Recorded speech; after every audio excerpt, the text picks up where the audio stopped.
sujet aujourd'hui, c'est d'envisager tous les enjeux que l'accélération de la digitalisation, notamment pendant la crise du Covid, a pu créer, et qu'il faut, maintenant qu'on arrive dans une période un peu plus calme, ou on peut espérer un peu plus calme, reprendre et reconsidérer pour pouvoir les adapter à une plus longue durée. La première question est de savoir qui signe.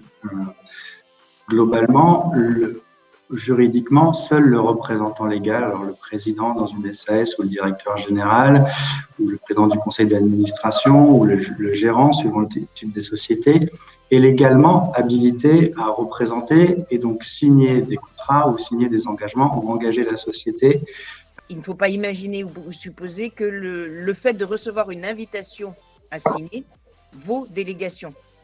La réception du document par email est envoyée par le créateur de l'enveloppe et qui joint tous les documents et choisit les signataires.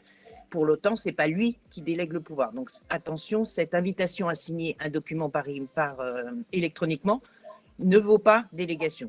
Il reste de la responsabilité du signataire, donc de celui qui reçoit cette invitation, de vérifier qu'il a bien autorité pour signer. La signature électronique, alors c'est quelque chose qui est régi par le droit français et par le droit européen.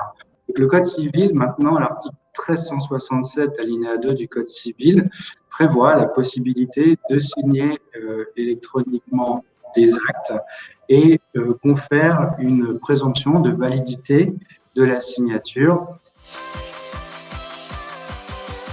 On va aborder brièvement tout ce qui concerne ce qu'on appelle le secrétariat juridique, donc le suivi des décisions des assemblées générales, des conseils d'administration, des comités, enfin de tous les organes suivant la forme de la société qui sont là et qui prennent des décisions, qui sont des décisions internes.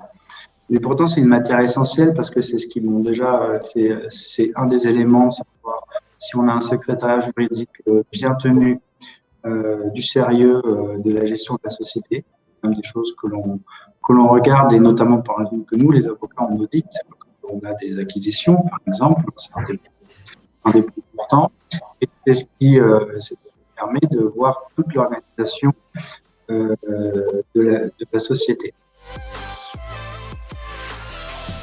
Dessus, déjà, c'est une obligation de garantir de protéger ces données.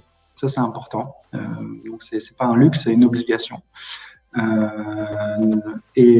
Notamment des données personnelles.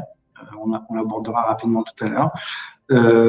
Se garantir, ce qu'on fait nous, c'est ce qu'on recommande à nos clients, c'est de faire pratiquer des audits techniques. C'est vraiment une question technique.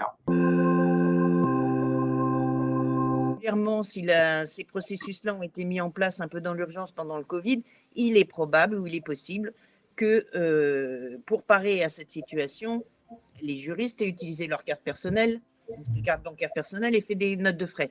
C'est des processus qui dépannent, qui dans la durée peuvent avoir des conséquences en matière de reporting, de politique RH, de politique de contrôle des dépenses, de sécurité des paiements, assez délicate, surtout que finalement, plus ça va se développer, et plus il risque d'y avoir ce genre de dépenses.